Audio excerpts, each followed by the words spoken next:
Goma encerclé, la ministre congolaise des Affaires étrangères accuse le Rwanda d'avoir fait passer ses troupes à l'est de la RDC et estime qu'il s'agit d'une déclaration de guerre.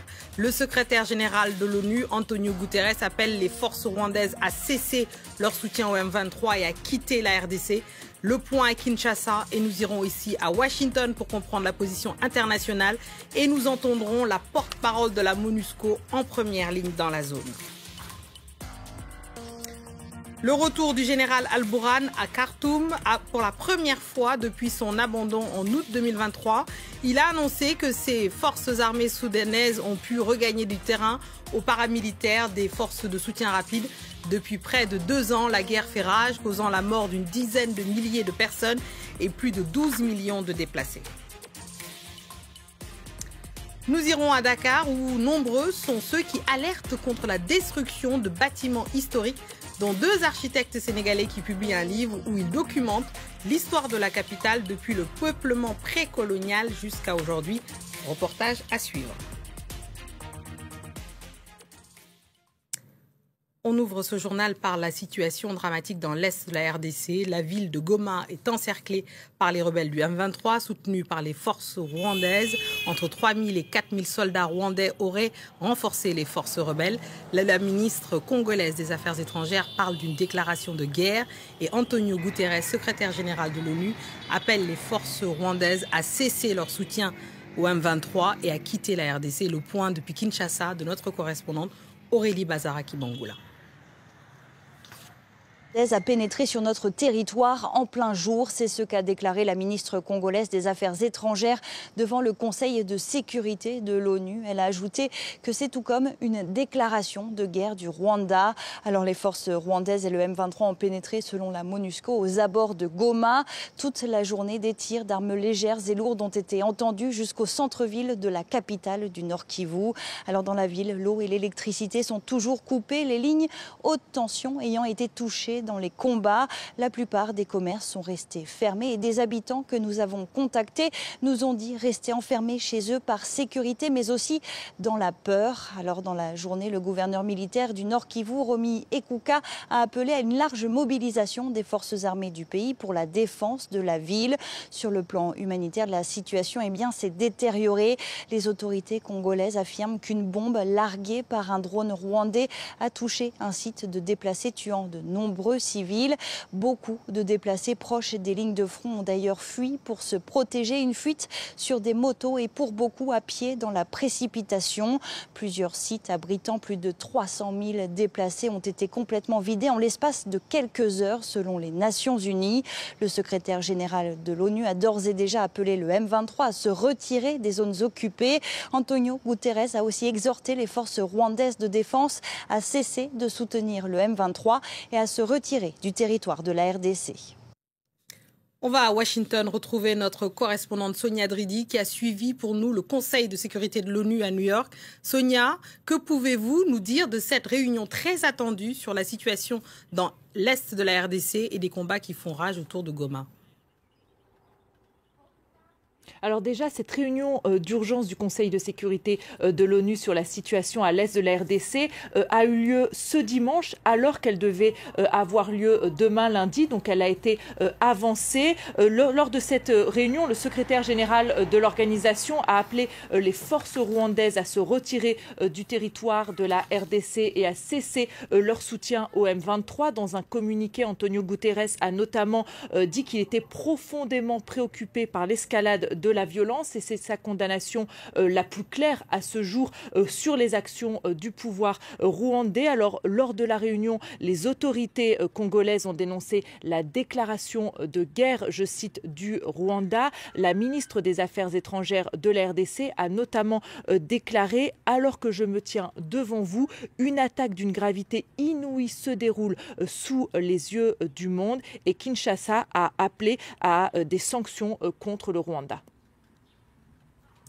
Merci Sonia pour ce décryptage de cette réunion. Au-delà de la question diplomatique, les combats impactent la vie des civils. Le conflit a entraîné le déplacement de plus de 400 000 personnes depuis janvier 2025. Justement, on fait le point sur la situation humanitaire avec Nina Masson. C'est l'une des nombreuses routes de l'exil dans la province du Nord Kivu.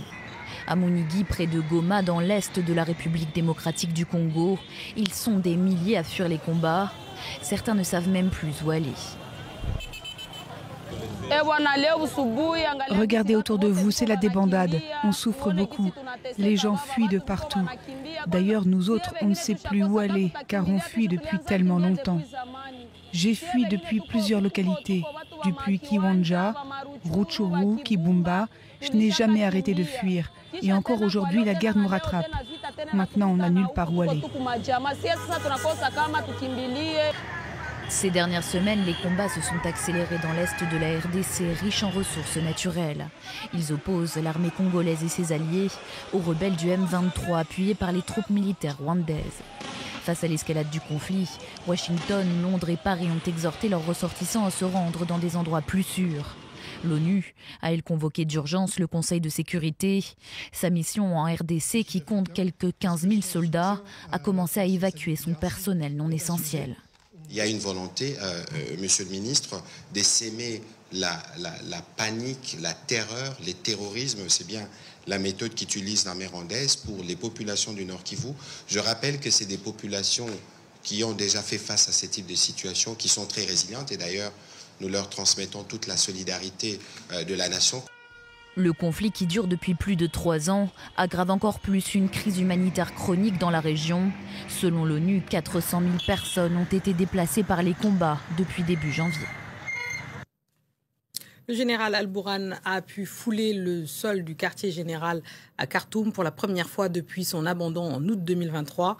Il a annoncé que ses forces armées soudanaises ont pu regagner du terrain aux paramilitaires des forces de soutien rapide. Depuis avril 2023, la guerre fait rage entre les deux parties, causant des dizaines de milliers de morts et forçant le déplacement de plus de 12 millions de personnes. Clémence Valère. À peine de retour dans son quartier général à Khartoum, le général Abdel Fattah al-Burhan s'adresse à ses hommes pour discuter tactique. En août 2023, le chef militaire soudanais avait été contraint d'abandonner son chef-lieu aux forces de soutien rapide qui avaient assiégé la capitale.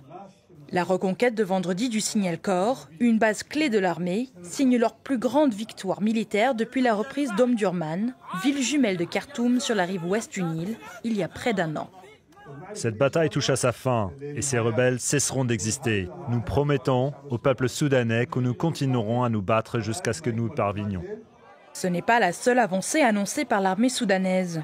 La veille, le général a rendu visite à ses troupes dans la ville d'Al-Jili, dans la région de Bahri au nord de Khartoum, affirmant que ses hommes avaient repris le contrôle de la principale raffinerie de pétrole du Soudan après des combats avec des membres des FSR.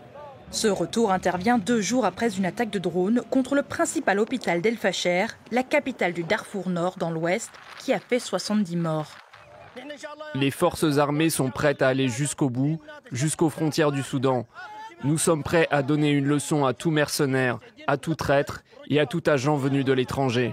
Des annonces contestées par le groupe paramilitaire.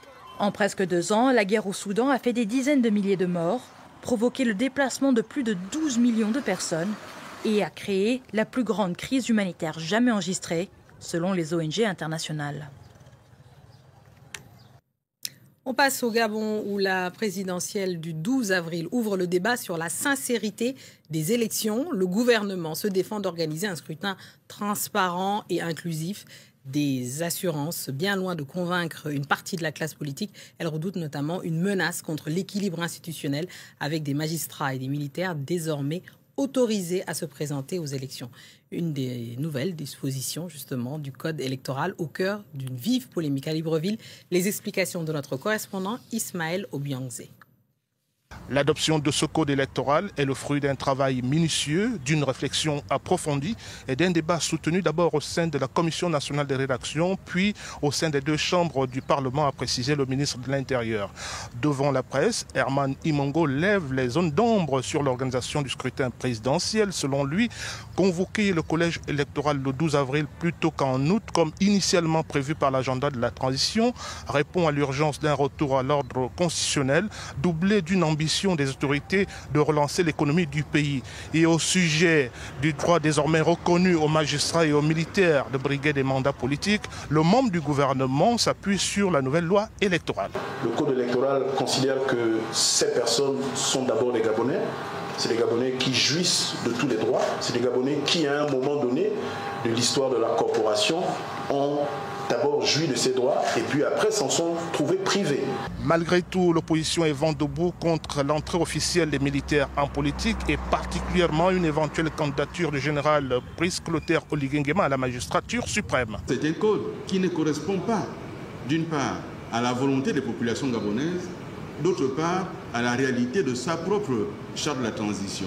Les membres des institutions de la transition ne peuvent pas être candidats. Il a été ministre de la Défense et ministre de l'Intérieur pendant 3 mois. Alors que le débat sur les critères d'éligibilité à la présidence de la République gabonaise s'intensifie, les candidatures se font toujours attendre dans les registres du ministère de l'Intérieur en charge du processus électoral.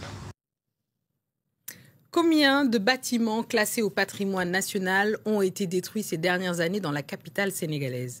On ignore le nombre exact de ces maisons et édifices historiques tombés sous l'appétit des promoteurs immobiliers, mais il est assez important pour alarmer les amoureux de Dakar.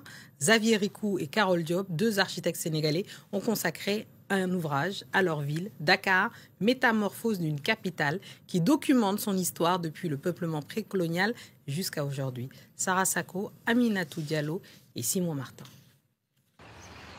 Place de l'Indépendance, au cœur du plateau, le centre historique de la capitale. De ce côté, on a la préfecture, qui était à l'origine l'école des garçons.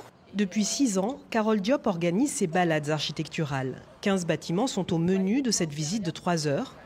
On est parti. Néoclassique, art déco, brutalisme, ces édifices au style varié, construits entre la fin du 19e siècle et les années 80, sont la mémoire de Dakar. Ses participants sont conquis. Il nous a montré beaucoup de coins là où je ne connaissais même pas. Ces balades, elles sont importantes parce qu'elles permettent aux gens de prendre conscience du patrimoine qu'il y a, du fait qu'il est un petit peu en danger, un petit peu en déperdition. Depuis les années 2000, sous la pression foncière, des dizaines d'édifices historiques ont disparu. À l'image de cette villa des années 20, signée d'un architecte réputé qui appartenait à un particulier. Carole Diop indexe un dispositif de protection trop fragile et peu appliqué. Beaucoup de bâtiments emblématiques de la ville et qui faisaient partie du patrimoine classé ont été déclassés et démolis. Construire un immeuble leur apportera beaucoup plus que l'amende qu'ils doivent payer en fait. Des édifices emblématiques tels que le marché Sandaga, datant des années 30, ont aussi été sacrifiés par l'État pour des projets plus modernes. Un choix qui désole cette enseignante. L'État est responsable, il est totalement responsable de la démolition de certains bâtiments. Il a sa responsabilité. Et encore une fois, moi je dis que se rend-il compte qu'il est en train de démolir son propre patrimoine? Je doute. Les bâtiments anciens sont-ils voués à disparaître? Un espoir peut-être? À Saint-Louis, à 270 km au nord de Dakar, une vingtaine d'édifices sont en cours de rénovation. L'île, patrimoine mondial de l'UNESCO, bénéficie d'un programme de développement touristique de l'État, épaulé par les bailleurs de fonds. C'est un premier programme qui va servir de test. À travers ce programme, c'est sûr qu'on ne peut pas régler tout le problème. Mais aussi, on a ciblé vraiment les unités architecturales les plus représentatives. Une bien maigre consolation pour les amoureux du patrimoine, alors que des centaines de bâtiments historiques sont en sursis à travers le pays. C'est ainsi que nous refermons notre journal de l'Afrique. Merci à tous ceux qui nous ont suivis partout dans le monde et en particulier ce soir de Goma à Kinshasa.